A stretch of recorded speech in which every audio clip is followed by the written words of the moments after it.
उत्तर भारत का क्षेत्र अपनी चरम मौसम परिस्थितियों के लिए जाना जाता है, जिससे यहाँ की खेती किसानी भी प्रभावित होती है।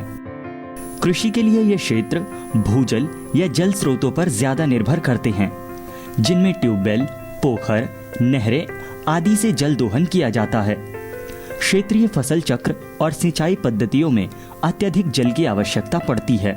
अब यही सिंचाई पद्धतियां यहाँ के वर्षा पैटर्न को बदल रही हैं। हाल ही में विज्ञान एवं प्रौद्योगिकी विभाग द्वारा समर्थित जलवायु अध्ययन उत्कृष्टता केंद्र और IIT बॉम्बे द्वारा किए गए संयुक्त अध्ययन में सामने आया है कि उत्तर भारत में अत्यधिक सिंचाई के चलते सितंबर माह में होने वाली बारिश पश्चिमी उत्तर क्षेत्र की ओर स्थानांतरित हो रही है, जिससे मध्य भारत में मौसम की स्थितियां व्यापक रूप से चरम पर पहुंच जाती हैं। मौसम संबंधी ये खतरे छोटे किसानों, वर्षा आधारित कृषि और फसलों पर विफल होने का जोखिम बढ़ा रहे हैं।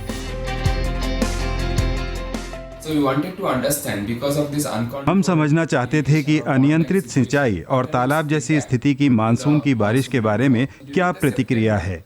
सितंबर माह में बारिश का एक बड़ा हिस्सा विशेष रूप से गुजरात और उससे आगे उत्तर पश्चिम की ओर शिफ्ट हो गया है।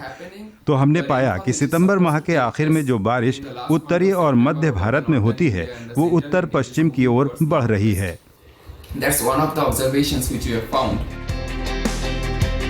इस शोध के तहत जलवायु समूह ने जलवायु मॉडल का उपयोग कर भारतीय ग्रीष्मकालीन मानसून पर कृषि कार्यों में जल उपयोग के प्रभाव का अध्ययन किया था।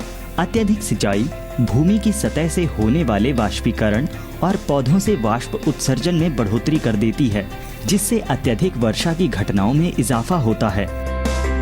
जियोफिजिकल रिसर्च लेटर्स पत्रिका में प्रकाशित इस अध्ययन के मुताबिक मध्य भारत में हाल के दशकों में हुई अधिक वर्षा घटनाओं में वृद्धि का यह अहम कारण है। इससे साबित होता है कि मानसून की वर्षा दक्षिण एशिया में प्रचलित सिंचाई पद्धतियों के प्रति संवेदनशील है। शोध दल द्वारा किए गए एक और अध्ययन में पहली बार यह तथ्य सामने आया कि हाल के दशक में चावल और गेहूं की फसलों के लिए जोखिम बढ़ा है और खासकर गेहूं पर यह खतरा 2 गुना से ज्यादा है।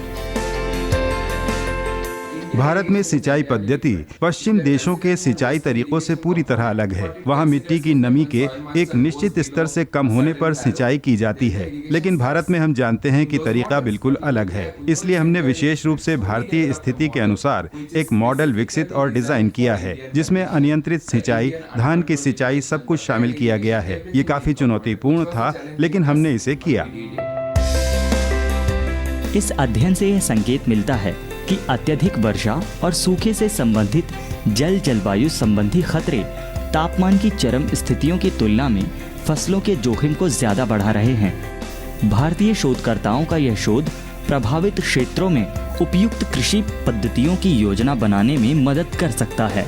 ये नतीजे सीधे भारत सरकार के जलवायु के प्रति लचीली कृषि संबंधी राष्ट्रीय पहल को भी लाभान्वित करेंगे।